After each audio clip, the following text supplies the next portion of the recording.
avait voulu nous empêcher pour venir. On ne portait plus le matin. Mais Dieu a veillé. Na kafungua njia juu tukue katikati yenu. Jina lake lipewe sifa milele. Amen. Nous venons de lire la portion de l'écriture. Tumesoma andiko. Cette écriture est accomplie aujourd'hui. Hii andiko imetimilika leo. Ce que Jean avait vu. Ile ambayo Yohana alionaka. Ce qu'il avait prêché. Ile ambayo alihubiriaka. C'est nous qui vivons. Ni sisi tuko naishi. À la fin des temps. Mwisho wa wakati. D'état de la grâce. Wakati ya mwisho wa neema. Bien-aimés frères et sœurs. Ndugu na dada. Le message de cet état de la fin. Hii ujumbe imo wakati ya mwisho. C'est le dernier message. Ni ujumbe ya mwisho. Il n'y a plus un autre message. Hakutakuwa kengine ujumbe. Ou un autre âge. Au ingine kizazi. En dehors de cet âge ici. Nje ya kizazi. Vous qui êtes assis ici ce matin. Ni ambao mnaketi hapa hii asubuhi. C'est vous que Dieu avait vu. Ni nyinyi ambao Mungu alionaka. Croyez à l'élection de Dieu. Muamini uchaguzi wa Mungu. Dieu vous a choisi. Mungu aliwachagua. Il vous a aimé. Aliwapenda. Il vous a appelé. Na kawaita. Alléluia. Et l'appel de Dieu. Na ile mwito wa Mungu. C'est pour le salut. Ni kwa ajili ya wokovu. C'est pour cela que Dieu vous a appelé. Ndio maana Mungu aliwaita. Dieu nous a appelé, c'est pour le salut. Mungu alituita kwa ajili ya wokovu. Il est écrit dans le livre de Thessaloniciens chapitre 5. Jinsi naandikiwa mwa Thessalonike wa kwanza kipindi ya 5. Dieu nous a destiné au salut. Mungu alituita kwa ajili ya wokovu.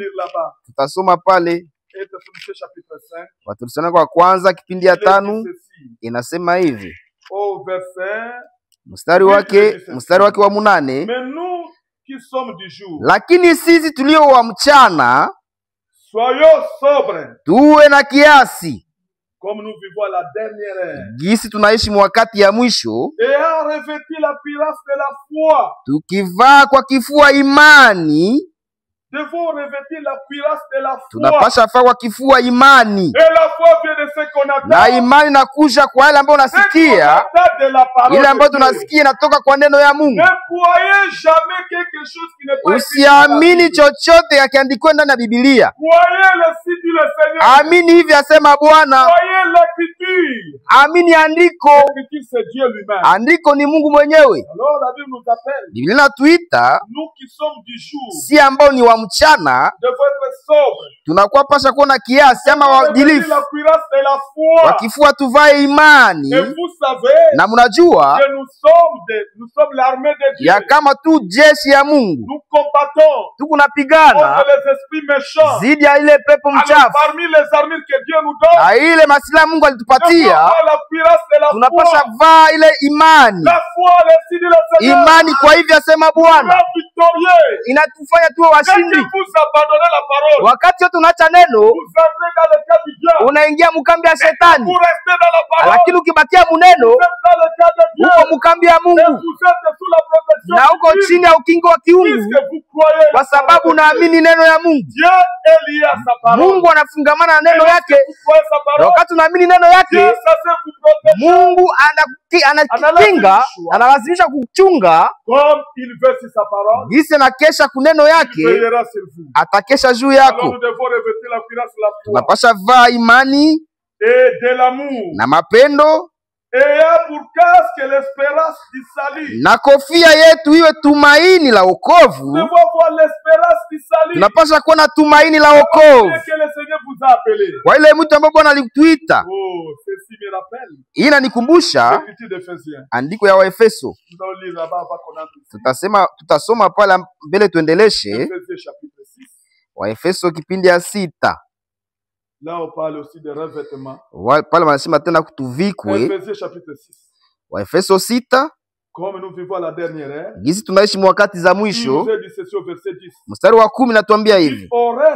Basi kwa kumaliza muzidi kuwa hodari katika Bwana. Alléluia. Fortifiez-vous. Muzidi kuwa hodari katika Bwana. Nous devons nous fortifier. Tunapasha kuwa na nguvu ndani ya Bwana. Et par sa force toute puissante. Na katika uwezo wake nguvu sana. Amen. Isaïe chapitre 30. Isaya 30. Tutarudia tena hapa. Isaïe chapitre 30. Isaya 30. Il est dit ceci au verset 15. Inasema hivi mstari wa 15. Nous devons nous fortifier. Tunapasha kuwa hodari. Au verset 15, il dit ceci. 15 nasema hivi. Car ainsi parle le Seigneur. Kwa maana Bwana Mungu Mwenyezi anasema, le Saint d'Israël, Mtakatifu wa Israeli, c'est dans la tranquillité, katika unyenyekevu et le repos, na katika utulivu, que sera votre salut. njo utakuwa wokovu wenu. Nous devons nous attendre à Dieu. Tunapasha jingolelea kumungu. Nous devons être tranquilles. Tunapasha kuwa na utulivu. Quelqu'un qui croit Mtu mwenye anaamini la parole de Dieu, neno ya Mungu, il se repose anakuwa ndani ya ustarehe dans ce qu'il croit. mwa ile ambayo anaamini. Il entre dans les repos de Dieu. Anaingia ndani ya ustarehe wa Mungu Tout en ayant confiance à Dieu. akitumainia Mungu Que Dieu est fidèle. ya kama Mungu ni mwaminifu. Ce qu'il a promis, Ile ambayo aliahidia dans sa parole, muneno yake il va l'accomplir ataitimiza avec moi. pamoja nami. Amen. Alors, le Seigneur, Hasa Bwana l'Éternel, wa milele, le Saint d'Israël, ule mtakatifu wa il Israeli, nous dit, anatuambia c'est dans la tranquillité ni ndani ya utulivu et le repos. na ustarehe. Vous vous reposez. Munastarehe, munapumzika Dans le sud, dit le Seigneur. mwa ile hivi asema Bwana. Vous vous attendez à Dieu. Unashingolelea kumungu, Qu'il me soit fait inifanyikie selon ta parole, Seigneur. kulingana neno yako Bwana. Et vous restez Na là-bas. unashikilia pale, Vous restez tranquille. unabakia kimya. Les enfants d'Israël, Mwangalie wana wa Israeli quand ils ont quitté l'Égypte, wakati walitoka Misri, arrivé à la mer Rouge, wakafika kubari ils ont nyekundu, commencé à pleurer. wakanjalia, Commencé à crier. wakanja lalamika, Dieu a dit, qu'est-ce qu'il y a? na Mungu akasema uko na nini Musa? Mais Dieu les a demandé Lakini Mungu aliwaomba de rester calmes. wabakie tulivu. Alléluia. Amina. Pourquoi rester calme? Jua nini watulizane?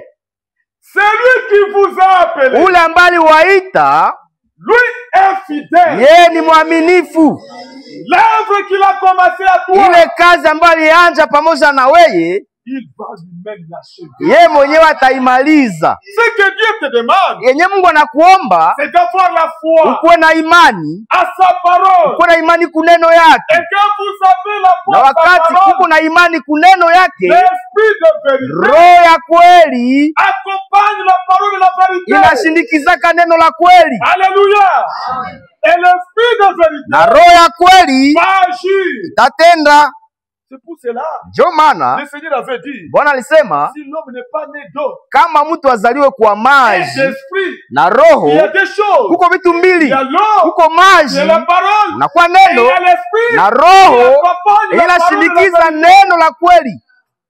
Et je crois Na mimi naamini que vous n'avez pas fait un mauvais choix. ya kama kufanya uchaguzi mbaya Choisir cette église, kuchagua hii kanisa, puisque la parole y est kwa prêchée. sababu neno nahubiriwa hapo, Ce que Dieu nous demande, na yeye Mungu anatuomba c'est d'être tranquille. tukuwe watulivu. Dieu va achever avec Mungu atamaliza kazi yake pamoja nasi. Alors, on demande d'être tranquille. Anatuomba tutulizane, N'allez pas ici et là, usiende kule na kule chercher des miracles. natafuta miujiza. Tout ça, ça va passer. Vile vyote vitaisha, vitapita, Ça va passer. vitapita, Mais la parole de Dieu lakini neno ya Mungu demeure éternellement. inadumu milele. Si la parole de Dieu demeure Kama neno ya Mungu inadumu muweye, éternellement utadumu milele avec Dieu. pamoja na Mungu. Alors, Sasa, soyez tranquille. Tukuwe watulivu. Et Dieu dit c'est dans la Ni tranquillité ndani ya utulivu et dans le repos na ustarehe que sera votre salut. ndio mutaokolewa, Et c'est dans le calme na ndani ya utulivu kunyenyekea et la confiance na tumaini que sera votre force. ndio takuwa nguvu zenu. Lorsque vous avez la confiance. Wakati unatumainia, Regardons, quelqu'un qui a la confiance, mtu mwenye kuna tumaini c'est quelqu'un qui a la foi. ni ule mwenye kuna imani. C'est ça d'ailleurs la foi. Ile njo imani, C'est espérer des choses qu'on ne ni voit pas. kutumainia kitu kenye C'est auone, ça la foi. njo imani. Dans le livre de Genèse, Kitabu ya Mwanzo, au chapitre 15, verset 6, il est Mwanzo dit, 15 mstari wa 6 nasema hivi, il dit, nasema on peut commencer au verset 5. tunaweza anja mstari wa 5. Et après l'avoir conduit dehors, Kisha kumtoa nje, il dit, akasema, regarde vers le ciel tazama nje mbinguni et compte les étoiles. na hesabu nyota Si tu peux les compter. kama ukiweza Et kuhesabu. lui dit, telle sera ta posture. Akamwambia, ndivyo utakuwa uzao wako. Au verset 6, Mstari wa 6, Abraham eut confiance à l'Éternel, Abrahamu akaamini Bwana, qui le lui imputa à justice. akamhesabiwa kuwa na haki. Qui lui a dit de compter les étoiles? Nani alimwambia ahesabie Qui lui a manyota? dit de compter toutes les étoiles? Mungu akamwambia hesabu manyota. C'est comme ça que sera ta ni hivi ndio uzao wako utakuwa. Na wakati Mungu alizungumzia Abrahamu, mtu alikuwa hana hata mtoto moya, lakini Mungu anamwambia ile manyota zote, hivi ndio watakuwa wana wako Abrahamu. Usitie kuna nafasi ya Abrahamu, mtu mwenye hata mtoto moja, bibi yake ashakuwa mke kulu, ashafika kwa wakati yake zizala, lakini Mungu anampatia ahadi ile nyota ambayo alihesabia, hivi ndio watoto wake watakuwa. Na andiko natuambia Abrahamu akatumainia ule Bwana, aliamini, alikuwa na imani. Mungu anatuambia maneno yake ni ndani ya utulivu na tumaini ndio kutakuwa nguvu yenu. Amen. Huku unahitaji uko na nguvu. La force, nguvu réside iko ndani, avoir confiance, unakuwa na tumaini ya Mungu. Amen. Amen. Quelqu'un qui est gravement malade, mtu mwenye anagonjwa sana, Mungu anasema utamwekea tu mkono na wagonjwa watapona. Naomba na kwanza kuna tumaini, naomba na kuwa na imani. Bwana, ponya wagonjwa jina la Yesu Kristo. Unaenda na Mungu mwenye anatendaka, jinsi unamtumainia anakia tenda, anakia ponya, anaonyesha nguvu zake. Amen. Ndani wa Efeso, mkuwe na nguvu katika Bwana kupitia nguvu ya uwezo wake, na vaeni silaha zote za Mungu mupate kuweza kushikamana ama kushindana na nguvu ya shetani. Ukiendelea kusoma pale, anasema hivi mstari wa 13, kwa hivi twaeni silaha zote za Mungu mupate kuweza kushindana katika siku za uovu. Hizi siku tunaishi ni siku za mwisho za uovu, siku za hatari ya utongozi, na kushikamana sana kama hata vyote vinainuka. Mushimame imara na mufunge kuvino vyenyu kweli kama vile mukaba. Haleluya. La vérité, kweli nous devons la saisir. Tunapasha ishika Et nous vêtir de la vérité, na tunaifunga, tunajifunga nayo comme une ceinture dans les reins. Kweli njo nakuwa mikaba kukiuno yetu. Et c'est ça même l'église. Na njo kanisa ile, L'église de Dieu, kanisa ya Mungu, elle est la colonne ni nguzo et l'appui na ile tegemeyo de la vérité. ya kweli. Et cette église, Na hii kanisa haiko hivi ni ubambazi, ile ni wewe.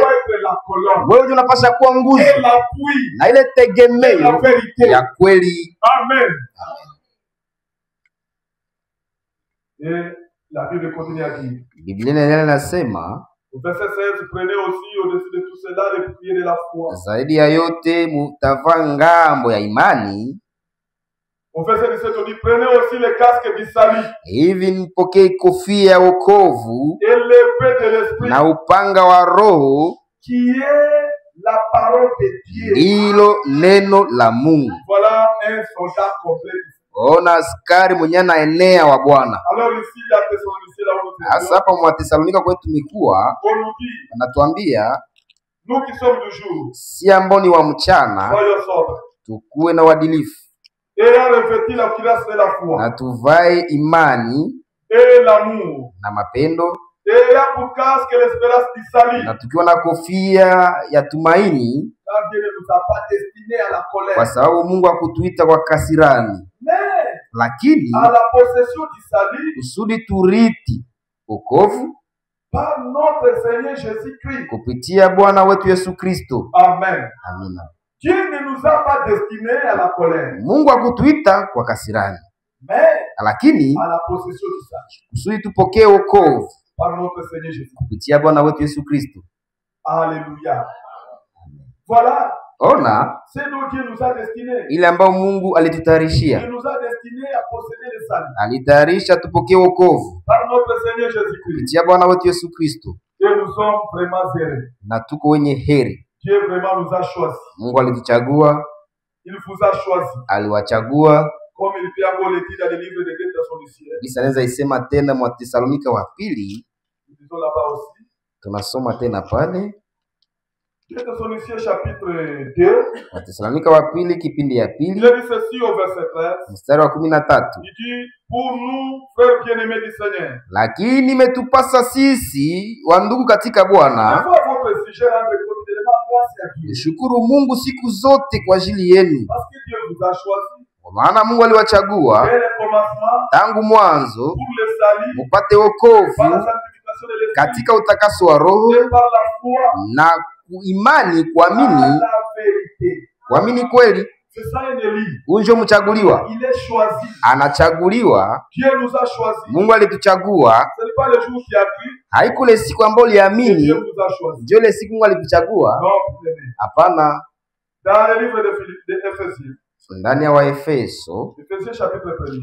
Waefeso kipindi ya kwanza inasema hivi. Waefeso kipindi ya kwanza. Mstari wa 4 inasema hivi. Ndani yake alituchagua tangu zamani mbele ya kuweka msingi ya ulimwengu. Mungu alituchagua.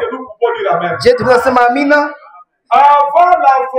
Mbele aweke msingi wa ulimwengu. Hatukuchaguliwa na watu. Wale wadepite wa dunia wanachaguliwa na watu. Lakini mie na wewe Mungu ndio alituchagua. Na alituchagua mbele aweke msingi wa dunia.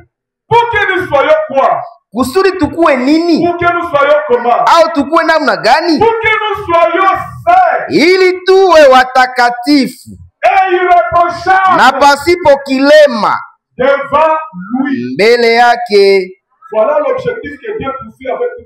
Ile ndio shabaha yenye Mungu nafuatilia na kila mmoja wetu. Mungu akikujua mbele ya msingi ya ulimwengu, alikuchagua, akakuchagua kati ya watu wengi. Anasema wote kuwa mwana wake, wote kuwa binti wake. Sasa anakuteula kusudi kuwe kama yeye, ukuwe mtakatifu na bila lawama mbele yake. Haleluya. Na mwa ile uchaguzi akatwita kwa imani.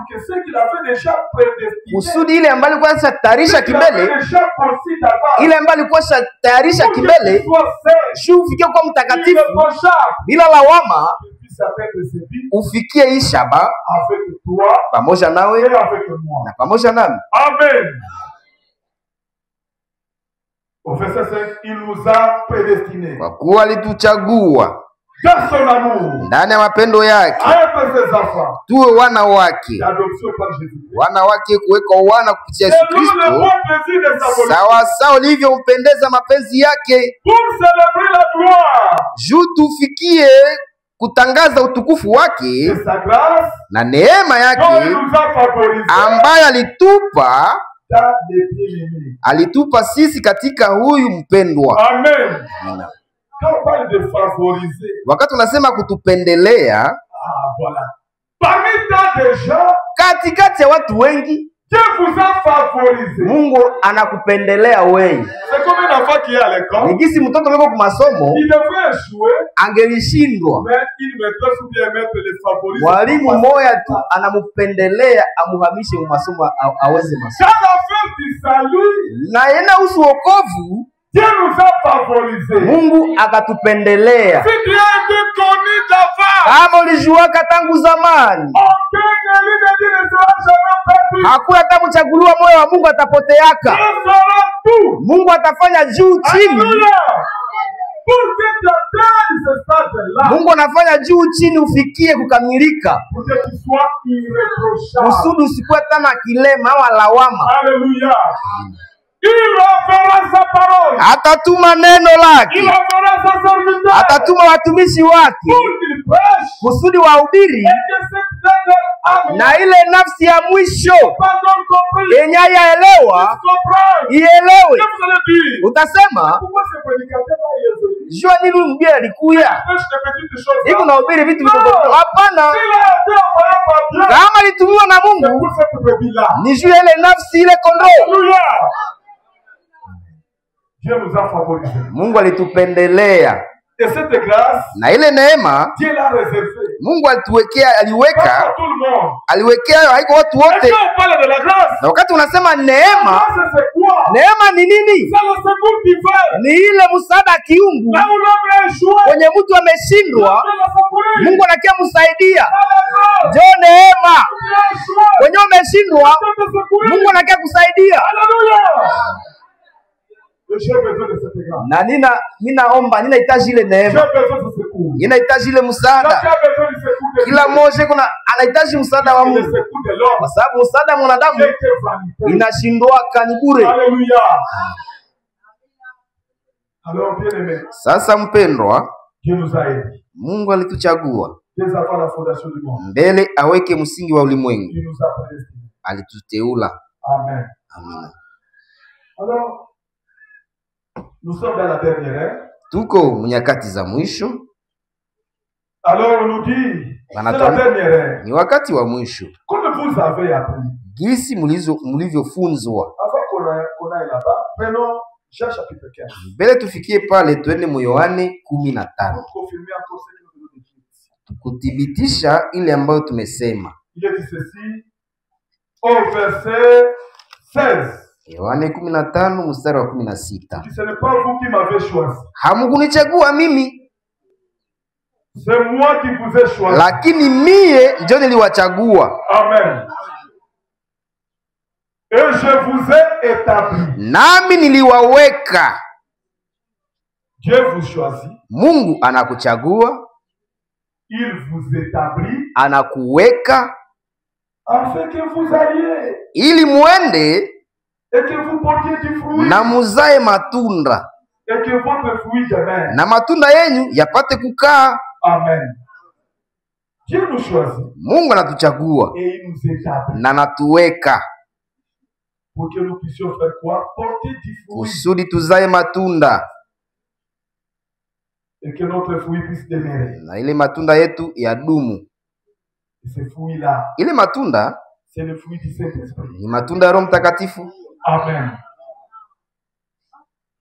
Alors, sasa, il dit, petits enfants, c'est la dernière ère. Watoto wadogo ni wakati wa mwisho. Comme vous avez appris qu'un antichrist vient. Jinsi mlizofundishiwa kama wapinga Kristo wanakuja. Il y a maintenant plusieurs antichrists. Na sasa wapinga Kristo ni wengi. C'est par cela que nous connaissons l'esprit. Nous connaissons que c'est la dernière ère. Kwa njia hii tunajua kama ni wakati wa mwisho. Amen. Amen. Il dit, comme vous avez appris, jinsi mlizofundishwa ya kama mpinga Kristo anakuja. Tulionyesha ule mpinga Kristo ni ule mwenye iko zidi ya Kristo, mwenye unapiganisha neno. Hapo anazungumzia mpinga Kristo mmoja, mpinga Kristo mmoja mwenye anapasha akuje. Na tena sasa hapa ya kustusha, mtume anaona sasa wapinga Kristo wamekuwa wengi. Sema wapinga Kristo wadogo wadogo wameonekana. Amen. Nitawasomea ushuhuda. Ce que j'avais vu ici, hii yenye Yohane aliona hapa, nous vivons son accomplissement. Tunaishi timiliko yake. Au temps des apôtres, wakati ya mitume, ils attendaient voir cet antichrist venir. Walikuwa na ngoya ule mpinga Kristo akuji. Et ils sont morts. Na wa mitume washaka kufa avant que l'écriture ne s'accomplisse. Walikufaka hii andiko na yatimilika. Puisque cet antichrist ici, kwa sababu huyu mpinga Kristo, si le Seigneur le permet, kama Bwana anaruhusu, nous allons voir par la parole, tutaona kupitia neno comment le Seigneur Jésus-Christ, namna gani Bwana Yesu Kristo quand il va revenir, wakati atakaporudia, il détruira les souffles de sa bouche. atamuua na pumzi ya kinywa chake. Kwa sababu huyu mtu kisha kanisa kunyakuliwa, atafanya agano na Wayuda na zile mainji za Arabe, na Israeli watajenga hekalu lao, na huyu mtu atamuonesha ndani, ataonekana ndani ya hekalu, na atasema yeye ndio Kristo, kusudi watu wamwabudu. Na wakati Wayuda watasema huyu haiko ndio Kristo, sasa wala analeta sasa ile tabu. Sasa mbele Yesu Kristo arudie, kuonekana huyu mpinga Kristo inapasha ionekane. Sasa mtu wa Mungu chini ya upulizi wa kiungu, nabii wa kizazi naye alizungumziaka, Mungu alimuonesheaka huyu mtu atatokeaka mupei gani, mwinji gani, atatokeaka mubara gani. Anasema ndani ya mahubiri matendo ya Roho Mtakatifu bara yake 87, anasema mimi nawazia kwamba siku nzuri moja, wakati ile muungano makanisa na ule papa wa mpya atatokea kule Amerika na akashinikwa pale kulingana na unabii. Sasa pale wataunda ile chapa ya mnyama, hivyo unaonyesha kwenye ule mpinga Kristo atatokea le dernier pape, papa wa mwisho. Par qui la persécution viendra sur l'église. Pale ndio mateso tangu kwa kanisa. Kupitia yeye. Si kitakuja kwa kanisa. Cette église ici. Hii kanisa. Là où nous réunissons. Hapa kwenye tuko. Toutes les églises du message. Kanisa pia ujumbe. Les portes seront fermées. Atafunga milango zao. Comme nous ne sommes pas dans l'écuménisme. Isa tuko mule ungano madini. Et que nous ne croyons pas la Trinité. Hatuamini utatu. Les portes seront fermées. Milango itafungiwa. Par cet homme ici. Kupitia huyu mtu. La persécution. Ile ziki viendra à l'église. Itafika ukanisa. Avant notre enlèvement. Mbele sie tunyakuliwa. L'homme de Dieu Branham. Mtu wa Mungu Branham. Dieu lui a montré. Mungu akamuonesha. Il dit cet homme-là. Huyu mtu. Le papa. Il viendra atatokea des États-Unis. Ule wa Amerika. Et il sera placé là. Na atashinikwa pale selon la prophétie. Kulingana na unabii. Alors on formera une image à la bête. Sasa wataunda chapa ya mnyama. Et je vous assure. Na mimi nawahakikishia. La véritable église de Dieu. Kanisa ya kweli ya Mungu. Va se rassembler. Itakusanyika. Et c'est ce que nous voyons aujourd'hui. Na tunaona leo. Il y a un rassemblement. Huko mkusanyo. Pourquoi il y a un rassemblement? Sema kwa mkusanyo. Dieu ne peut pas faire un rassemblement. Mungu asikusanya watu. S'il n'y a pas quelque chose qu'il va faire. Kama kuna chama fulani anataka fanya. S'il y a un rassemblement aujourd'hui. Kama tunakusanyika leo. Puisque nous nous attendons. Sababu tuko na ngomsha. Tout dans Jésus-Christ. Kwa Bwana Yesu Kristo. Alléluia. La terre n'est pas chez nous. Hii dunia iko kwetu. La terre n'est pas chez nous. Dunia si kwetu. Nous sommes que des visiteurs. Tuko tu wageni. Nous sommes que des voyageurs. Wasafiri. Notre patrie. Nchi yetu. C'est dans le ciel. Mbinguni. Mais avant que nous ne partions au ciel. Lakini mbele turudia mbinguni. Dieu nous rassemble. Mungu atukusanya. Israeli. Ne pouvons pas sortir d'Égypte. Hawezi weza kutoka Misri. S'il n'y avait pas rassemblement. Kama wakusanyike. Dieu les avait rassemblés. Mungu anawakusanya. Goshen. Pale Goshen. Et aujourd'hui. Dieu rassemble. Mungu unakusanya. Les véritables élus. Wale wachaguliwa. Au bout de la parole de Dieu. Kando ya neno la Mungu. Pour qu'ils aient kusudi la même foi. Wako na imani moja. Pour qu'ils aient Kusudi wafikie. le même Seigneur. Wako na imani Pour qu'ils moja. aient Kusudi wafikie. le même baptême. Wako na batizo Le moja. baptême d'eau. Maisha batizo maji. Au nom de Jésus-Christ. Kwa Bwana Yesu Kristo. Et le même baptême. Na ile Du batizo Saint-Esprit. ya Roho Mtakatifu. Que nous ayons le même cœur. Kusudi tufike na roho kwa roho moja. Alléluia. Et le même esprit. Tufikie kwa roho Et une moja. même âme. Na nafsi moja. Alors Dieu nous rassemble. Sasa Mungu unatukusanya. Et l'Antichrist aussi. Na mpinga Kristo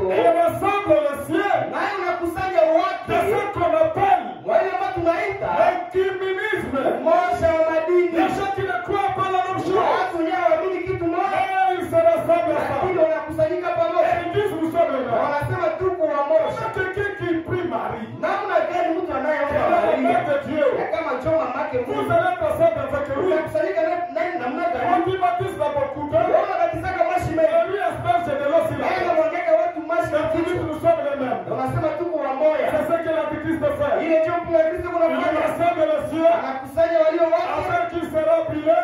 walio wake ambao watakula pamoja Et naye. Dieu aussi Na Mungu naye rassemble les cieux naye unakusanya au walio bout de wake. ses paroles. Kando kando wa neno Et yake. l'appel retentit. Na ile mwito kunalia. Certains ne lui viennent pas. Tokeni katikati ya Ne watu. touchez pas ce qui est pire. Usikuse kilicho Je uchafu. veux vous accueillir. Nitawapokea. Vous serez pour moi Utakuwa kwangu. des fils Wana et des filles. na bibi. Si tu es encore là, Kama ungali kule après le baptême, ukiwa na ubatizo au nom du Père, ya Baba, du Fils Bwana et du na Saint-Esprit, Roho Mtakatifu, il y a un faux baptême. uko na ubatizo Et ya ce Baba. baptême-là, Na ile ubatizo c'est le baptême d'Antichrist. ni ile ubatizo ya kipinga Kristo. Dieu a un nom.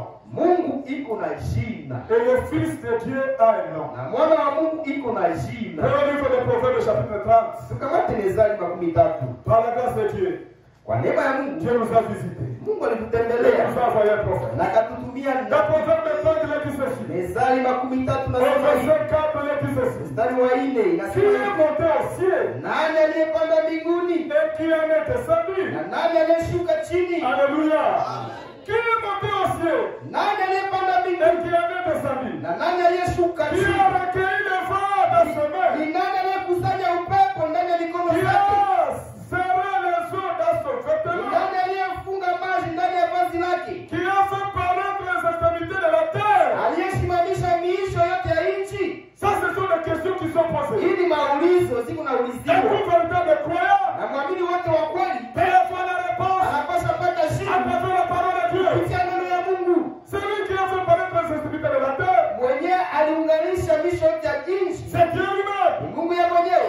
Et la Bible nous dit, Na Biblia qui inatuambia a fait paraître les extrémités de la terre? nani aliyesimamisha miisho yote ya nchi? Quel est son nom? Jina lake ni nani? Dieu a un nom. Mungu iko na Mais jina. pendant que les dénominations Na sasa wana madhehebu ne connaissent pas le nom de Dieu, hawajui jina la Mungu. et la Bible nous dit, Na Biblia inatuambia quel est son nom? jina lake ni Et nani? quel est le nom de son fils? Na jina la mwana wake ni Alléluia! nani? Quel est le nom du Père? Jina la baba ni nani? Quel est le nom de son fils? Na jina la mwana wake ni nani? Alléluia! Et on continue à dire, Anatuambia tena, mais c'est-il, je, unamjua Dieu unaijua, le nom de son Père, jina ya ule et le baba nom de son fils? na jina ya ule Est-ce mwana? que ces gens-là connaissent Je, le nom de wale watu wanalijua Alléluia! Toute parole de Dieu ila neno la Mungu est éprouvée. limehakikishwa Jean chapitre 5, ndani ya Yohane 5. ici on nous a dit, Alituambia, est-ce que vous connaissez le nom du Père? je, mnajua jina la baba? Est-ce que vous connaissez le nom de son fils? Je, mnajua jina la mwana wake? Maintenant écoutez, Sasa msikie dans Jean, Yohane au chapitre 5, Biblia 5 il a dit ceci, nasema hivi, au verset 41, mstari wa 14:2 il dit ceci, nasema hivi, mais lakini je sais que vous n'avez point à vous l'amour de Dieu. nimejua nyinyi ya kuwa hamuna mapendo ya Mungu. Je suis venu Mimi nimekuja au nom de mon Père, kwa jina la baba yangu, et vous ne me recevez pas. nanyi hamunipokee. C'est pour connaître le nom du Père. Kusema kama unapenda ujue jina la Il va baba, d'abord connaître le nom que le Fils a porté. inaomba ujue jina yenye mwana Et alivala. quand il connaît le nom que le Fils a porté, Kama unajua jina yenye mwana alikuwa il nayo, connaîtra le nom de son Père. basi unajua jina ya baba yako. Puisque le Fils Kwa sababu mwana est venu alikuja dans le nom de son Père. jina ya baba yake. Alléluia. Il dit, je suis venu Nami au nimekuja nom de mon kwa Père. jina la baba yangu, Et vous ne me recevez pas. nanyi hamunipokee. Si un autre vient à son propre nom, Kama mwingine anakuja mjina lake mwenyewe, vous le recevez. huyu mnampokea. Si quelqu'un d'autre vient à son propre nom, Mtu akikaa mjina lake mwenyewe, qui est celui-là? ule ni nani? C'est l'Antichrist. Mpinga Kristo. C'est Satan lui-même. Ni yule shetani Il vient mwenyewe. avec son propre nom. Anakuja na jina lake Il vient mwenyewe. au nom du Père, Anasema jina la son baba Père. ni baba, Le nom du Fils, jina la mwana son Fils. mwana, Le nom du Saint-Esprit, jina la c'est mtakatifu Saint-Esprit. ni Roho Mtakatifu. Voilà l'Antichrist. Ona mpinga Kristo Et les gens na watu ont reçu wamepokea l'Antichrist mpinga Kristo au lieu de recevoir le kuliko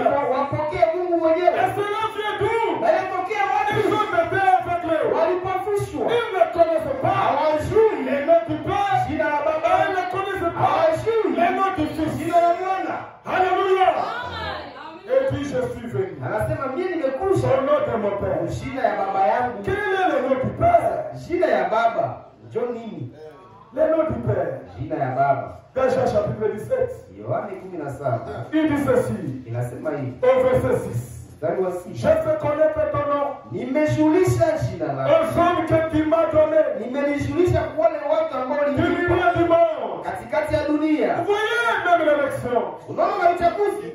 Ici on nous montre. Hapa natuonesha. Je fais connaître ton nom. Jina yako nimeijulisha. Aux hommes que tu m'as donné. Wale watu ambao ulinipa. Dieu nous a pris. Mungu alitukamata. Il nous a donné à Jésus. Akatupatia kuyesu. Et nous sommes à Jésus comme ton don. Na tuko kuyesu sasa vile zawadi. Alléluia.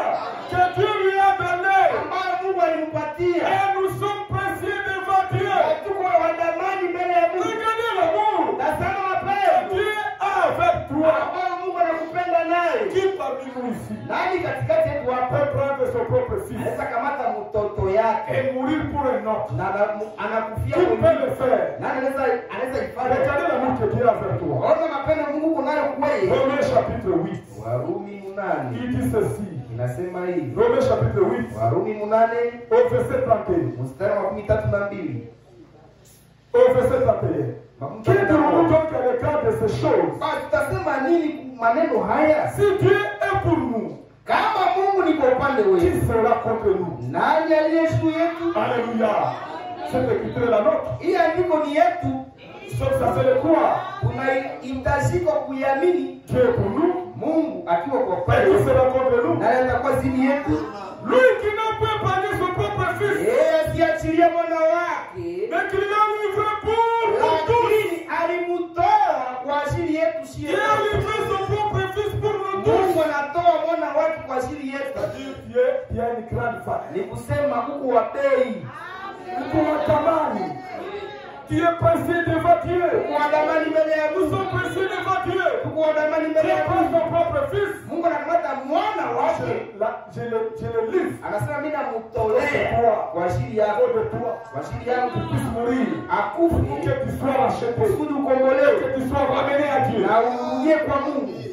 Lui qui n'a pas épargné son propre fils, yeye asiachilie mwana wake, mais qui l'a livré pour nous tous. Lakini alimtoa kwa ajili yetu sote. Comment ne nous donnera-t-il pas toutes choses avec lui? Namna gani atakosa kutuletea vitu vyote pamoja naye? Qui sera la salut de Dieu? Nani atakayeshitaki kwa chakula? C'est Dieu qui nous justifie. Mungu ambaye atusabia haki.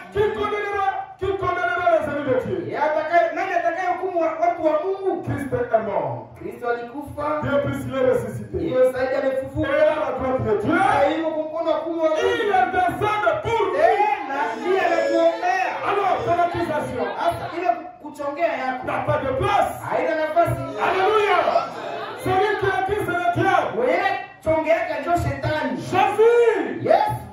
A payé le prix. Ashalipa bei. Le sang damu a été versé. Ilimwangwa. Sont déjà pardonnés. Shakasamehewa. Dieu nous a tout pardonné. Mungu ashakusamehe. Alléluia. Alors, sasa Dieu nous aime. Mungu anatupenda. Il dit je veux connaître ton nom. Anasema nimejulisha jina lako. Aux hommes que tu m'as donné. Wale watu ulionipa. Ces hommes qui ont été donnés à Jésus. Wale watu waliopewa Yesu. C'est ceux qui ont été connus d'avance. Wale wenyewe walishuhudiwa Les prédestinés. Wamechaguliwa. Alléluia. Je veux connaître ton nom. Nimejulisha jina lako. Aux hommes que tu m'as donné. Wale watu ulionipa. Du milieu du monde. Katikati ya dunia. Ils étaient à toi. Walikuwa ndani yako. Et tu me les as donnés. Na ukanipa. Et ils ont gardé. Nao wamechunga ta parole. Wamepokea, wamechunga neno lako. Alléluia. Alors là, est-ce que vous voyez les protestants? Hapa sasa mnaona waprotestanti. Est-ce que vous voyez les toléristes? Mnaona watoneristi. Qui garde la parole? Nani anayechunga neno la Mungu? Dans la ville de Wicha. Mwapa mji wa Wicha. Si ce n'est pas nous, si ce n'est pas nous. Kama hapo tu si hapa. Ce n'est pas vous qui gardez la parole. Yeye ndio unachunga neno. Alléluia. Et continue à qui? Anaendelea nasema au verset 8. Quand je leur ai donné les paroles que tu m'as données. Kwa sababu nimewapa neno ambalo ulinipa. Et ils les ont reçu.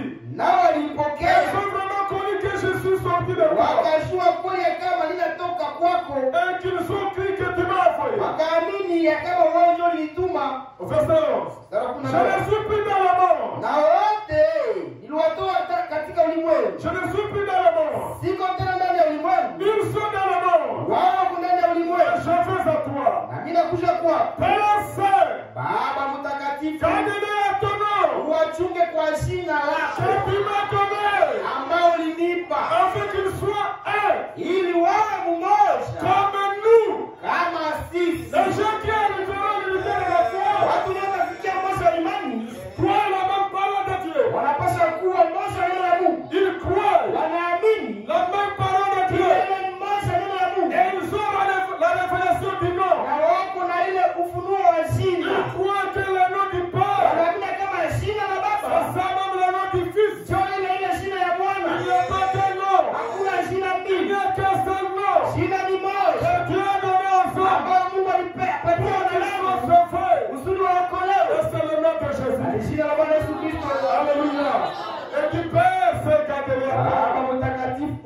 walinde kwa jina lako. Car lorsque j'étais avec eux dans le monde, Sababu wakati nilikuwa pamoja nao katika dunia, je regardais à ton nom. niliwachunga kwa jina Je lako. regardais ce que tu m'as donné. Nilichunga wale ambao ulinipa, Aucun d'eux ne s'est perdu. hata mmoja kupotea. Sinon, le fils de perdition. Lakini ule tu mwana wa upotevu, Afin que l'écriture soit accomplie. ili andiko litimilike.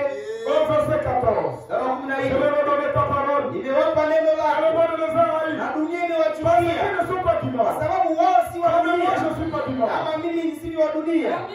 Prenons notre écriture. Tukamate ingine andiko, Au verset 26. mstari wa 16 anasema, Je leur ai fait connaître ton nom. nami niliwajulisha Je shida leur ferai connaître. na nitaijulisha tena. Je leur ai fait connaître ton nom. Nimewajulisha jina lako. Ça, c'est avec les apôtres. Ile ni pamoja na mitume, Et je leur ferai connaître. na nitaijulisha tena. C'est dans notre temps. Ni wakati C'est wetu. le nom du Père. Kwa jina la Nous Baba a été révélé. imetufunuliwa. Quand nous n'avions pas encore connu le message, Tulikuwa tunajua ujumbe, partout c'est le nom du Père. basi ni jina la Baba, Mwana na Roho Et Dieu Mtakatifu. dans son amour. Lakini Mungu mapendo Il nous a yake envoyé le prophète. akatumia nabii, Et la parole a été na révélée. tena Le kafunuliwa. Père n'est pas un Na nom. kama Baba haiko Fils n'est shida, pas un nom. Mwana haiko Saint-Esprit n'est shida, pas un nom. Roho Mtakatifu Mais haiko le nom du shida, Père, lakini jina la c'est Baba le nom ni jina, que l'ange Gabriel jina ambayo malaika Gabriel avait donné à Marie. alipatiaka Dans Maria Matthieu chapitre 1er, ndani ya Mathayo kipindi ya kwanza. il dit l'enfant lorsqu'il sera né, Wakati mtoto il atazaliwa, faut lui donner le nom de Jésus. utampa jina lake Yesu. Au verset 16, Mathayo au verset moja- 21, Mathayo Matthieu moja chapitre 1er, verset 21. makumi na Et moja l'enfant un fils. atazaa mwana, Et tu lui donneras le nom de Jésus. utamwita jina lake Yesu, C'est lui kwa sababu ni yeye qui sauvera son peuple atakayeokoa watu wake de ses péchés. toka dhambi zao. Amen. Jésus, Yesu c'est le nom qu'on a donné à l'enfant. ni ile jina ambalo limpatia mtoto. Sa signification Maana ile jina, signifie maana yake celui qui vient ni sauver. yeye atakayeokoa. Et Dieu a dit Na Mungu dans le alisema livre d'Esaïe Muisaya qu'il n'y a pas de sauveur ya kama hakuna mwokozi bambili à part lui. kama haiko tu C'est yeye, lui, ni yeye, celle qui sauve. yeye ndio anaokoaka. En dehors de lui, Mbali il naye n'y a pas un autre sauveur. hakuna mwokozi mwingine. Dans Esaïe chapitre 45, Isaya 45 il a dit ceci au verset 21, à la fin du ceci. na moja inasema pale, Il n'y a pas d'autre Dieu que moi. hakuna Mungu mwingine ila mimi, Je suis le seul Dieu, niko Mungu pekee juste mwenye haki et qui sauve. na mwenye naokoa. Amen. C'est lui. Ni yeye. Et dans le livre d'Esaïe, Na Muisaya tena au chapitre 40, 40 il a dit ceci. nasema hivi, Au verset 3, mstari wa 3, une voix crie, sauti ya mtu analia préparez au désert katika katika jangwa, le chemin de l'Éternel. tengenezeni njia ya Bwana, Applaudissez osheni dans les lieux arides. mapito yake Une kwa Bwana. route, Tayarisheni njia, une route tayarisheni njia pour notre Dieu. kwa ajili ya Mungu wetu. Alléluia. Ça c'est la prophétie. Hii ni ahadi, Et si nous regardons na kama tunaona l'accomplissement timilifu de cette prophétie, ya hii ahadi, unabii ça va nous amener quelque part. itatufikisha nafasi Dans fulani. le livre de Jean, Ndani ya kitabu ya Yohane, au chapitre 1er, Yohane kipindi ya dans kwanza, Jean chapitre 1er, Yohane kipindi ya kwanza il nous est dit ceci. inatuambia hivi. Jean chapitre 1er. Yohane kipindi ya kwanza Nous prenons le verset 19. mstari wa 19. Voici le témoignage. Tazama ushuhuda wa Lorsque Yohane les Juifs envoyaient de wakati wa Jérusalem yule alipotuma wake des sacrificateurs de l'Égypte makuhani wa Walawi pour lui demander, kwa kumuuliza, toi qui es-tu? wewe ni nani? Jean-Baptiste, Yohane Mbatizaji il est en train de baptiser les gens. alikuwa anabatiza watu, Baptiser à un nom. alikuwa anabatiza kule Parce qu'il y avait Endoni beaucoup d'eau. kwa sababu kulikuwa maji mengi. Alors, Sasa les Juifs Wayahudi ont envoyé les gens là-bas. wakatuma watu kule T'allais demander à Jean. waende uliza Yohane, Les Juifs envoyaient de Jérusalem des sacrificateurs de Lévites. wakatuma Yerusalema makuhani Walawi, Des sacrificateurs makuhani et des Lévites qui connaissent la loi. Walawi walikuwa wanajua sheria. Allez demander à Jean. Mwende uliza Il Yohane est qui? yeye ni nani, Il déclara naye alikiri sans restriction. hakuna bila kubisha, il affirma akahakikisha qu'il n'était pas le Christ. mimi siye Kristo. Et il demandait, Na wakamuuliza, donc, nani basi? était Élie? Wewe ni Elia? Il dit, je ne le suis point. Akasema mimi siye. Était le prophète? Wewe ni nabii? Il répondit non. Akasema sivyo. Nous demandons, Na sisi tunajiuliza, est-ce qu'il n'était pas Élie? je, hakukuwa Elia? Il avait la puissance d'Élie. Alikuwa na zile nguvu za Elia. C'est ce que nous dit la Bible. Je ninatuambia Le livre de Luc, ndani ya Luka, il marchera devant lui atatembea mbele yake avec l'esprit d'Élie na ile roho ya et la Elia puissance na d'Élie nguvu za Elia pour amener kusudi arudishe les quêtes de paix roho za baba à leurs enfants. watoto wao. Alléluia. Il était Élie. Alikuwa Et s'il Elia. a refusé, Na kama palikataa, est-il Élie je, wewe ni Elia? avant que Jésus vienne prendre le Kwa pouls? sababu mbele Yesu akikamata bibi harusi, On doit voir Élie le prophète. unapaswa tokea Elia Il nabii. doit venir rétablir toutes choses. Unapaswa rudisha maneno yote. Ramener le cœur des enfants Rudisha roho ya à watoto. la foi apostolique. Imani ya mitume. Et quand cet Élie Na vient, wakati ule Elia anakuja, après sa mission, kazi yake, Shaisha, kisha kazi il y yake a l'enlèvement de l'église. unakuwa unyakuo ya kanisa Et le jour du Seigneur commence. na siku ya Bwana inaanza. Au temps de Jean-Baptiste, Lakini kwa wakati ya Yohana le Mbatizaji jour du Seigneur n'a pas commencé. siku ya Bwana haikuanza. C'est après la proclamation de ce dernier message Kisha kutangazwa kwa hiyo ujumbe wa mwisho que le jour du Seigneur va apparaître. ndio siku ya Bwana Alors, itaanza. Jean-Baptiste avait raison de dire, Yohana alikuwa na haki kusema il n'était pas Élie. yeye alikuwa ndio Elia, Quel Élie? kwa sababu Elia Qui gani? vient rétablir toutes choses. Elia anakarudisha maneno Qui yote, vient amener la foi. anakarudisha Qui imani. était là à la Elia Pentecôte. alikuwa pale kupentekoste. Alléluia. Et on lui a bien dit le prophète. Akamwambia wewe ni nabii? Il a dit non. Akasema Je ne le sivyo, suis pas. siko Est-ce yeye. qu'il n'était pas prophète? Je, hakukuwa nabii Il basi? était prophète. Alikuwa nabii, Mais pas prophète. lakini hapana nabii. Donc Moïse avait parlé. Ya kama ule Musa Puisque alizungumzia, Moïse avait dit, kwa sababu Musa alisemaka Dieu vous suscitera Mungu au atawaamsha milieu de vous, katikati yenu, au milieu de vos katikati frères, ya ndugu zenu, un prophète comme moi. nabii samie. Celui qui n'écoutera pas ce prophète Yeye sikione nabii sera exterminé atakataliwa au milieu de son peuple. katikati ya ndugu zake. Alors ce prophète-là, Na huyo nabii c'est Jésus-Christ. Yesu Kristo mwenyewe. Alléluia. Amina. Alors il a dit, Sasa akasema, on lui a dit, wakamwambia si toi qui n'es pas Élie, kama wewe uko ndio Elia, je lui dis qui est-tu donc? sasa wewe ni nani basi? Afin qu'il nous donne une réponse à ce qu'ils nous ont envoyé. Tujibie wale ndio walitutuma. Qu'est-ce qu'il dit de toi-même? Unasema nini juu yako Au mwenyewe? verset 23, il dit, 13 anasema moi, mimi, dit-il, anasema je suis mie niko la voix de celui qui crie dans le désert. sauti ya mtu anayelia jangwani, Applaudissez nyoshe le chemin du Seigneur. njia ya Bwana, Comme l'a dit kama Esaïe. alivyosema nabii Isaya. Ceux qui avaient été envoyés Nao waliotumwa étaient des pharisiens. walitoka kwa Farisayo. Alléluia. Il a répété l'écriture. Akarudilia andiko, Il a montré sa place. akaonesha nafasi Il yake, avait une tâche à faire dans le plan du kwa salut. sababu alikuwa na kazi ya kufanya mpango wa wokovu. Et il connaissait sa place. Alikuwa anajua Il dit, moi nafasi je suis yake. la voix Mimi niko sauti de celui qui crie dans le ya désert. mtu anayelia jangwani, Aplanissez tengenezee le chemin de l'éternel njia notre ya Dieu. Bwana Mungu wetu. Alléluia. Celui qui était venu, Mwenye alikuja Jésus-Christ, Yesu Kristo c'est Dieu ni lui-même. Mungu mwenyewe Alléluia. Manifesté aliyeonekana dans la chair humaine. ndani ya mwili ya Au kinadamu. ciel, Mbinguni Dieu s'est révélé comme un Père. Mungu anajionyesha kama Baba, Et sur la terre, na kudunia il s'est révélé anajionyesha comme un Fils. kama vile Et Bwana, dans son église, na kukanisa par le Saint-Esprit, Roho Mtakatifu, kupitia Roho Mtakatifu Dieu agit. Mungu anatenda. La même personne. Ni ule mtu Au ciel, mbinguni il s'est révélé comme un Père. anaonekana kama Et sur Baba, la terre, na kudunia il s'est révélé dans le Fils. anajifunia kama Mwana. Alléluia.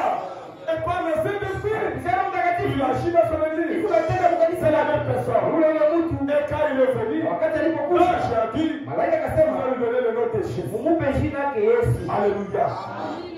Et Jésus, Na Yesu c'est Jéhovah Sauveur. ni ule Yehova Et c'est Mkombozi. ça le nom du Na Père. ile ndio jina ya Baba. Et le Père Na Baba est venu dans le nom de son Fils. alikuja mjina ya mwana wake. Alléluia. C'est pour cela, Kwa maana lorsqu'il était né, wakati dans alizaliwa le livre de Luc, ndani ya Luka, au chapitre 2, Luka kipindi ya pili, Luc chapitre 2, Luka kipindi ya pili il est dit ceci. inasema hivi. Luc chapitre 2, Luka kipindi ya pili Nous prenons le verset 10. Mstari wa 10. Maintenant, je leur dis, malaika akamwambia, ne craignez point. siogope, Quand je vous annonce une bonne nouvelle, kwani tazama ninawaletea ni habari qui njema. sera pour tous les peuples le sujet d'une grande joie. Itakuwa furaha kubwa katikati ya watu wote. C'est qu'aujourd'hui, Kwa sababu leo dans la vie de David, ndani ya mji wa Daudi il vous est né un sauveur, amezaliwa kwenu qui est le Christ, ndiye Kristo le Seigneur. Bwana. Alléluia. Il est né, Alizaliwa, mais on lui a donné le titre lakini wakampatia cheo Christ, Kristo le Seigneur. Bwana. Alléluia. Alors Israël Lakini Israeli n'a qu'un seul Seigneur. wako tunakuana 1 mmoja. Corinthiens chapitre 8. Wakorintho 8, Wakorintho wa kwanza 8. Corinthiens chapitre 8. Wakorintho wa kwanza 8 Il dit ceci. inasema hivi. Corinthiens 8. Wakorintho wa kwanza Il dit 8 ceci. inasema hivi. Au verset 5. Mstari wa 5. On peut commencer au verset 4. Nisa mstari wa 4. Verset 3. Mais si quelqu'un aime Dieu, Lakini kama mtu akipenda Mungu, celui-là est connu de lui. huyu anajulikana naye. Amen. C'est ça la prédestination. Hii ndio kuchaguliwa. Vous aimez la parole? Unapenda neno? C'est un signe Ni alama que Dieu vous a déjà connu. ya kama Mungu Vous alikujua, êtes connu de lui. unajuliwa naye. Mais ceux qui ne connaissent pas la parole, Lakini wale wenyewe wajue je neno, leur dirai retirez-vous de moi. Mungu anasema ondokeni kwangu. Je ne vous ai jamais connu. Kulia wajuaka hata kidogo. Alléluia. Pour ceux qui est donc du manger de viande sacrifiée aux idoles, Juu ya kula vitu vilivyotolewa nous savons qu'il n'y a pas sanamu. d'idole dans le monde Unajua kuwa sanamu si kitu katika et qu'il n'y a dunia. qu'un seul Dieu. Na kama kuna Mungu mmoja, Il n'y a qu'un seul Dieu. kuna Mungu mmoja. Quand il y a des êtres qui sont appelés Dieu, Kwa maana kama wakiwa walioitwa miungu, kama kuna viumbe vinayoitwa miungu, soit dans le ciel, ama katika mbinguni soit sur la au terre, katika dunia, comme il existe réellement plusieurs dieux kweli miungu iko mingi et plusieurs seigneurs, na bwana wengi, les autres croient wengi wanaamini qu'il y a plusieurs dieux dans le ciel. kama miungu mingi iko Il y a Dieu le mingi. Père, Kwa Mungu il y Baba, a Dieu le Fils, Mungu il y Mwana, a le Saint-Esprit, Mungu Roho et Mtakatifu, qu'il y a plusieurs seigneurs. au kuna bwana mingi. Les autres croient ça, Wengine wanaamini vile, mais à moi, lakini pour kwetu nous, pour les croyants, waamini pour ceux qui sont connus par Dieu, wanaoshiriwa na pour Mungu, les élus de Dieu, wachaguliwa wa Mungu, néanmoins pour nous, lakini kwetu il n'y a qu'un seul Dieu, kuna Mungu mmoja, le Père, yeye aliye Baba, à qui viennent toutes choses, na vitu vyote vinatoka kwake, et pour qui nous sommes. na kusudi tuokoe. Un seul Seigneur, Una Bwana mmoja, Jésus-Christ, Yesu Kristo. par qui sont toutes choses, Kwa hiyo vitu vyote vimekuwa et par qui nous sommes. na sisi kwa yeye. Verset 7, Mstari wa 7. cette connaissance Lakini elimu hii n'est pas chez tous. haiko ya watu wote. Cette connaissance Hii elimu de reconnaître qu'il y a un seul vrai Dieu, ya kujua kama Mungu kwa mmoja, de qui viennent toutes choses, mwenyewe vyote vinatokea pour kwa qui nous yeye, sommes. na kwa yeye tuko Un seul Seigneur kwa Jésus-Christ, Bwana mmoja Yesu Kristo, par qui toutes choses, ambaye vitu vyote par qui sont toutes choses, vimekuwa et par qui nous sommes. na sisi kwa yeye. Cette connaissance n'est pas chez tous. Hii elimu haiko ya watu yote. Si toutes choses Kama vitu vyote viennent par Dieu le Père, viko juu ya Yesu, ya ule Mungu Baba, et nous lui appartenons, na sisi ni wake, et nous voyons un seul Seigneur Jésus-Christ, na tunaona Bwana mmoja Yesu Kristo de qui viennent toutes choses, ambaye vitu vyote ni vyake, et nous sommes à lui. na sisi ni Alors il wake. y a combien de créateurs? Sasa huko waumbaji Il n'y a wangapi? qu'un seul. Muumbaji ni mmoja, C'est Jésus-Christ Yesu lui-même. Kristo. Au commencement, Pale mwanzo, Jean chapitre 1er, Yohane kipindi ya kwanza, il nous est dit ceci. Yohane kipindi ya Jean kwanza, chapitre 1er. Yohane kipindi ya kwanza, Jean chapitre 1er, Yohane kipindi ya kwanza il est dit ceci. nasema hivi: Au commencement était la parole. katika mwanzo Et la parole était avec Dieu. na neno alikuwa pamoja Et la na parole Mungu, était Dieu. na neno alikuwa Elle Mungu, était au commencement avec Dieu. alikuwa katika mwanzo na Mungu. Verset 3. Mstari wa 3, La parole était au commencement avec Dieu. neno kumwanzo alikuwa pamoja na Mungu, Toutes les choses vitu vyote ont Et rien de ce qui a été fait na pasipo yeye hakuna n'a été fait sans elle. Pasipo yeye hakuna kile kilifanyika. Alléluia. Toutes choses kila kitu ont été faites par elle. Ilifanyika kwa neno. Par la parole. Kupitia neno. Cette parole ile neno qui était Dieu lui-même. Yenye ilikuwa Mungu mwenyewe. Et on nous dit au verset anatuambia mstari wake 14 et la parole na neno qui a créé toutes choses mwenye alifanya vitu vyote a été faite chair. Neno lilifanyika mwili et a habité parmi nous. Ile neno akakaa kwetu plein de grâce. Tukaona utukufu wake et de vérité. Na kweli. Amen. Alors cette vérité ici. Hii kweli toutes les églises makanisa zote qui sont dans l'écuménisme ambayo mwale muungano madini ne croyaient pas ça. Hawaamini hivi. Ils n'ont pas la révélation. Hawana ufunuo du nom du Père. Ya ile jina ya Baba. Mais toi et moi, lakini mimi na wewe connaissons le nom du Père. Tunajua jina la Baba.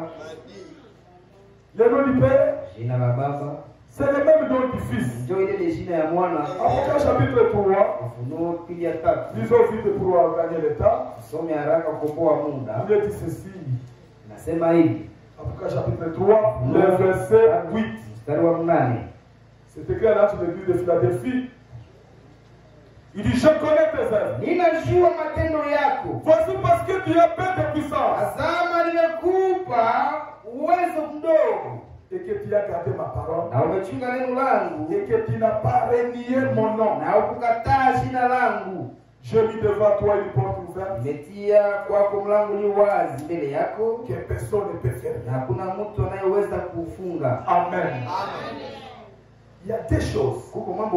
La parole et le nom marchent ensemble. Alléluia. L'antichrist n'a pas la parole et il n'a pas la révélation du nom. L'épouse a la parole et il a la révélation du nom. Puisque le Seigneur a dit que la repentance et le pardon des péchés serait prêché à mon nom. En commençant par Jérusalem. Vous avez commencé là-bas. La repentance et le pardon du péché, c'est à mon nom. Amen. Dans 1 Jean, prenons le titre de 1 Jean. 1 Jean.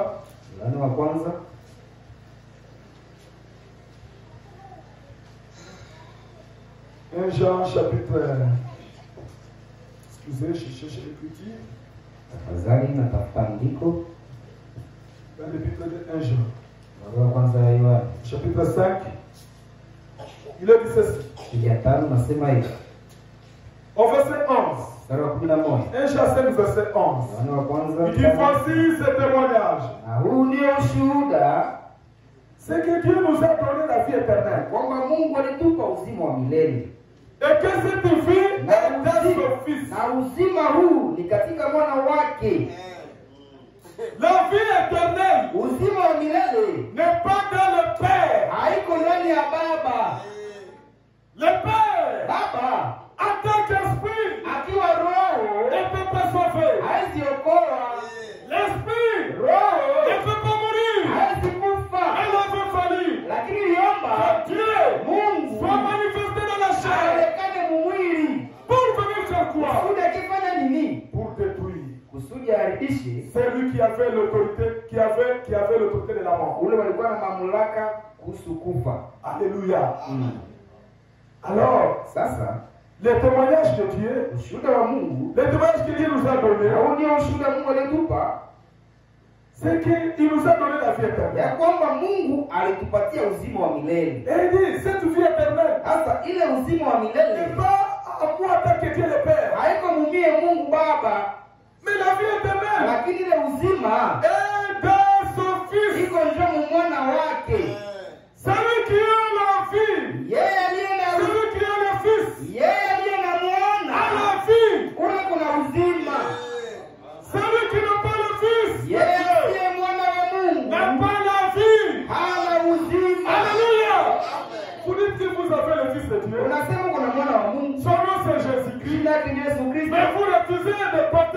lakini wakataka kubeba jina yake.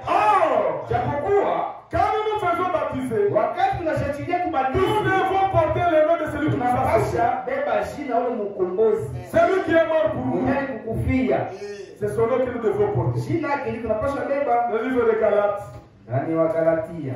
Plutôt dans 1 Corinthiens. Ndio wa kwanza. C'est de voir si je vais retrouver le petit. Tuone kama ndapata ile andiko.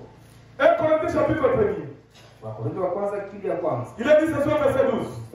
Je veux que chacun de vous parle ainsi. Ninapenda kila mmoja wenu aseme moi je suis de Paul. Ya kwamba kila mtu mimi ni wa Paulo. Et moi je suis d'Apollo. Na mimi ni wa Apollo. Et moi de Cephas. Na mimi ni wa Kefa. Et moi de Christ. Na mimi ni wa Kristo. Christ est-il divisé? Kristo amegawanyika. Paul a-t-il été crucifié pour vous? Paulo alisulubiwa kwa ajili yenu. Ou est-ce au nom de Paul? Mlibatizwa katika jina la Paulo. Vous avez été baptisé. Mlibatizwa mjina ya Paulo. On peut baptiser. Unapaswa batiziwa. Au nom de celui qui est mort pour nous. Mjina mwenye kutufia. Alléluia. Christ Jésus. Kristo Yesu. Celui qui est mort pour nous. Yeye tukufia. Celui la vie de Dieu. Yeye kama na kondoo. Pour porter le péché du monde. Akabeba dhambi za ulimwengu. Non. Sasa. Pour m'identifier avec lui. Usuri nifananishwe naye. Quand est sa mort.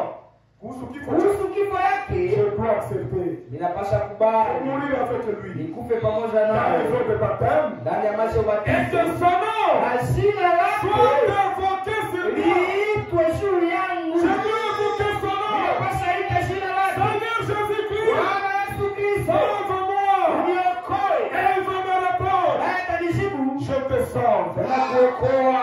Tu as cru à moi. Sababu umeniamini. Tu n'as pas eu honte de moi. Kupata haya kwa Dieu t'a sauvé. kuokolewa. Alléluia.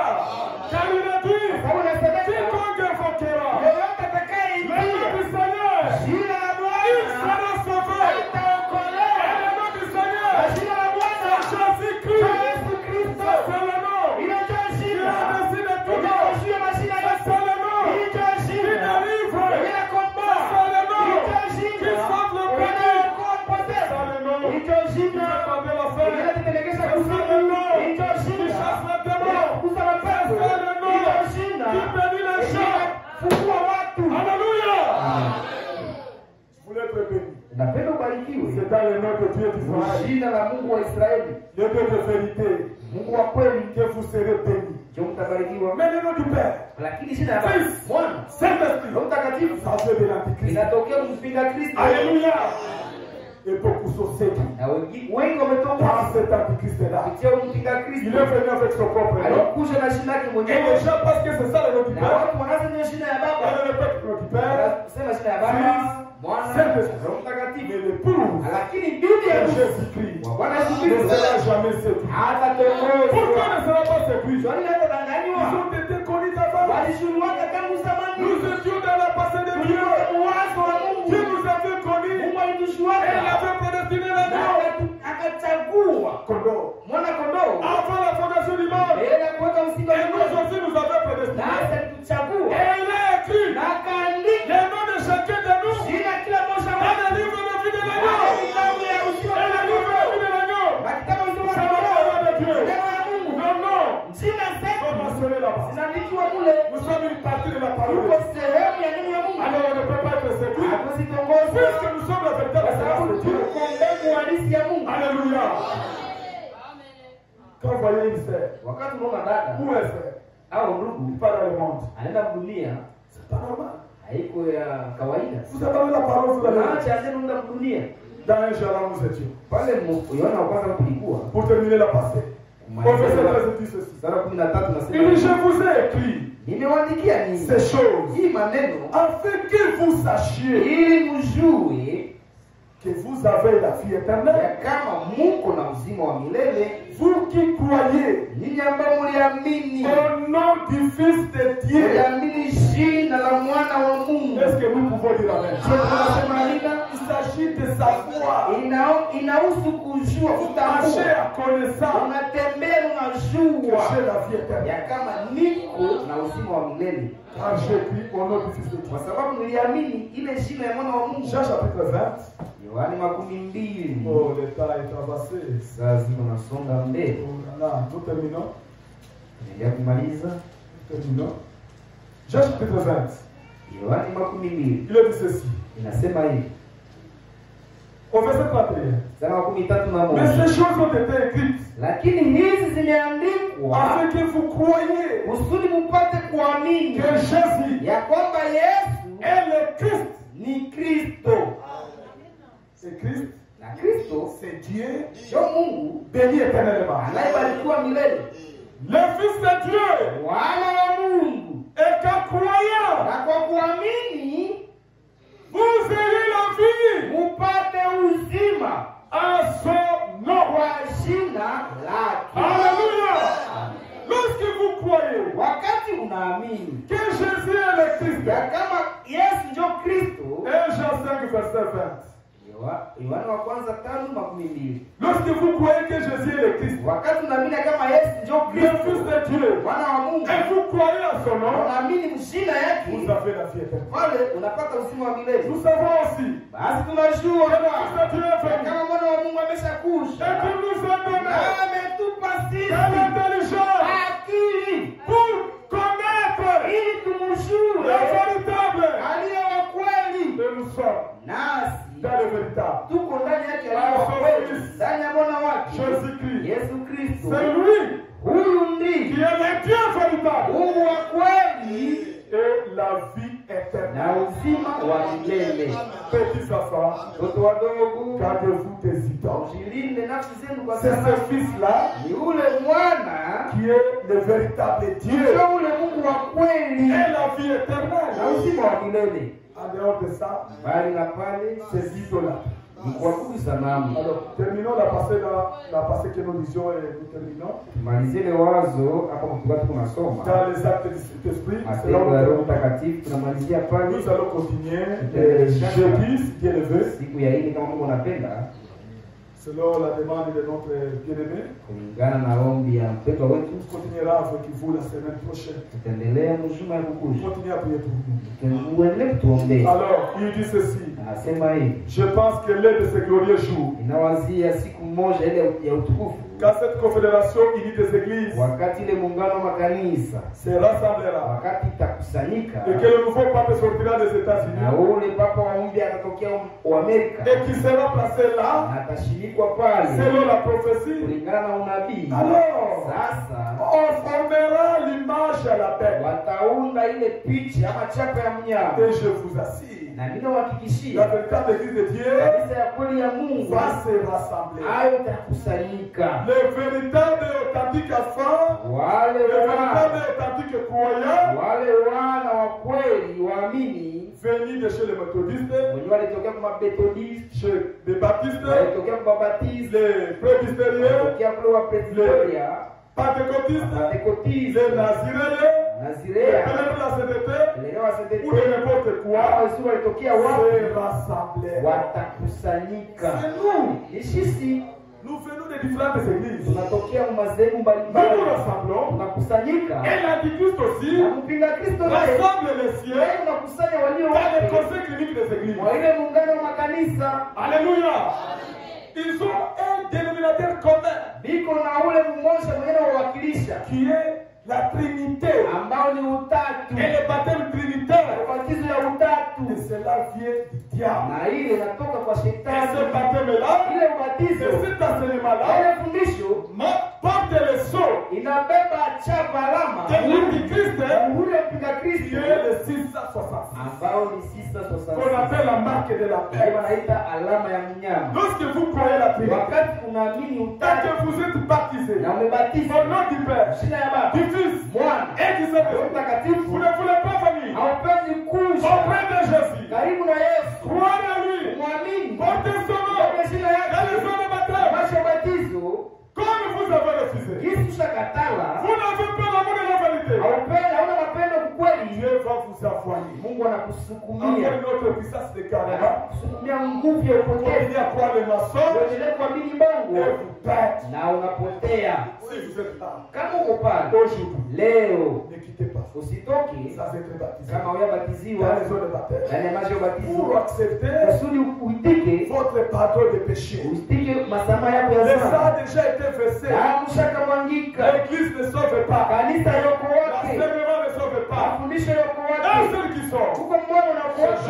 Yesu Kristo, ukuye kwake, batiziwe kwa jina la Yesu Kristo, usipokee msamaha dhambi zako, utapokea zawadi ya Roho Mtakatifu.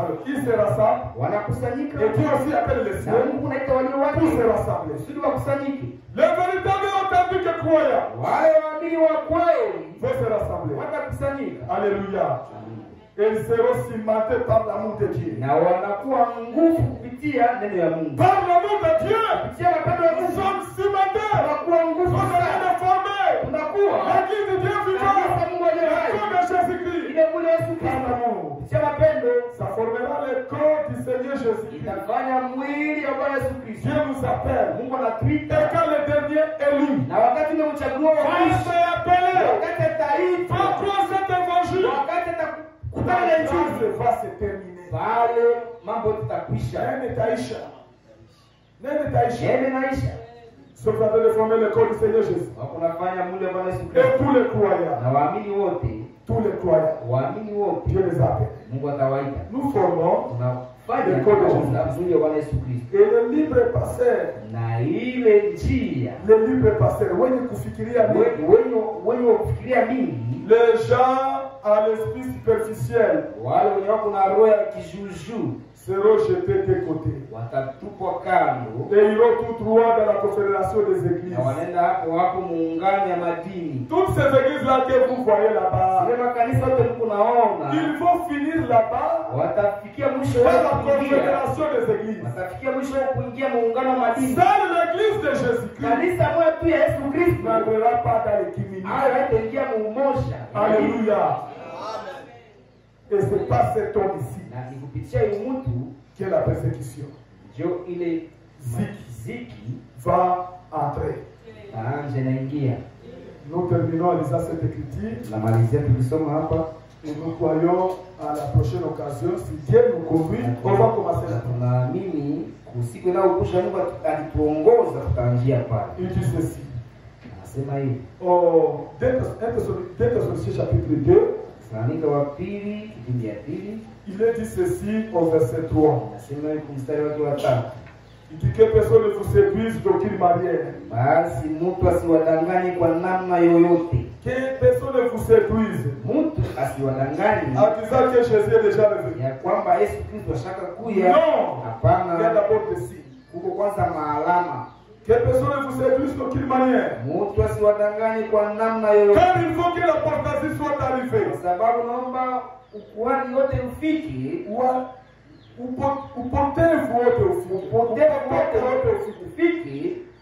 L'apostasie, c'est l'abandon de la parole. Avant que Jésus ne vienne, les gens vont abandonner la foi. Que personne ne vous séduise de quelle manière. Il faut que l'apostasie soit arrivée auparavant. Et qu'on ait vu paraître l'homme impie, le fils de la perdition, l'adversaire qui se lève au-dessus de tout ce qu'on appelle Dieu, de ce qu'on adore. Il va jusqu'à s'asseoir dans le temple de Dieu, se proclamant Dieu lui. Ça va s'accomplir.